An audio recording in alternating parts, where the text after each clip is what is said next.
Mesdames et messieurs, à vos rangs et grades respectifs, ma présentation va porter sur la reconstitution lithostratigraphique des formations albiennes du puits K1, du bassin offshore ivoirien, identification des réservoirs.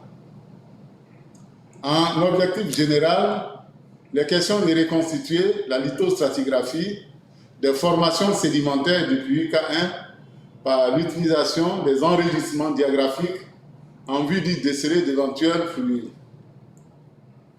Les objectifs spécifiques vont consister à établir la lithostratigraphie complète du puits K1, à identifier tous les réservoirs du forage et à caractériser les propriétés pétrophysiques des réservoirs présents dans ce forage. Le puits K1 est situé dans la marge d'Abidjan, plus précisément dans sa partie orientale. Le matériel qui a servi à l'étude a porté sur des diagraphies et des logiciels. Les diagraphies sont constituées de logs gamma-ray, des combinaisons de logs densité et neutrons et des logs de résistivité. Quant aux logiciels, ils sont constitués de Strater 5 et interactifs pétrophysiques.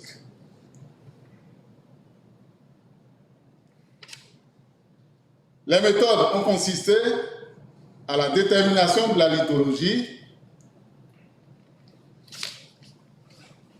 grâce aux valeurs de gamma-ray qui sont élevées dans les formations argileuses et dans les formations non argileuses, elles évoluent vers les valeurs faibles. La superposition des logs densité neutrons à calibration calcaire a permis de noter la présence des calcaires avec comme fluide de l'eau. Les logs non superposés ont mis en évidence la lithologie sableuse ou gréseuse lorsque la densité est à droite et le neutron à gauche, ou la lithologie argileuse, marneuse ou dolomitique lorsque la densité est à gauche et le neutron à droite.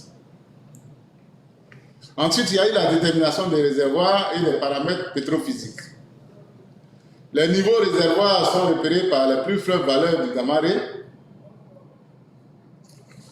Les couvertures des réservoirs sont les formations dont les valeurs de gamma-ray sont élevées.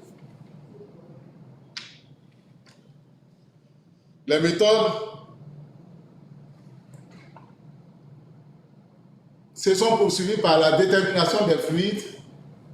Ainsi, lorsque la résistivité de la roche contaminée est supérieure à la résistivité de la roche non contaminée, alors le réservoir comporte de l'eau. Dans le cas contraire, ce sont les hydrocarbures qui sont présents dans le réservoir.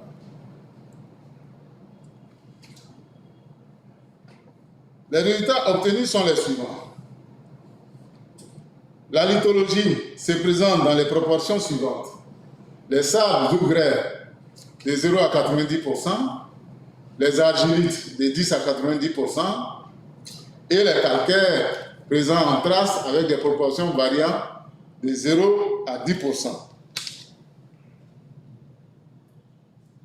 La reconstitution lithostratigraphique a permis de mettre en évidence 3 unités.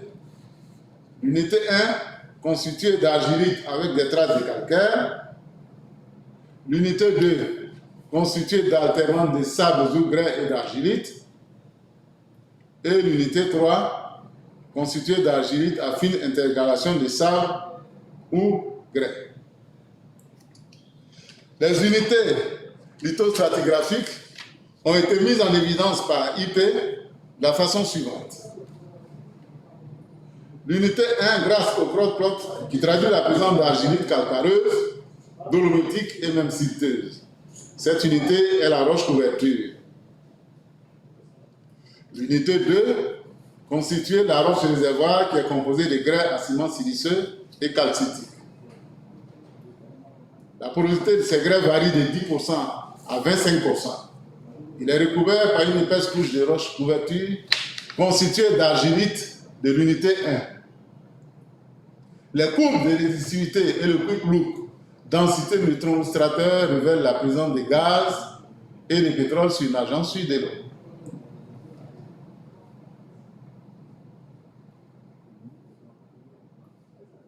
L'unité 3, le cross-plot a mis en évidence des argilites, des dolomies et des dolomies calcitiques.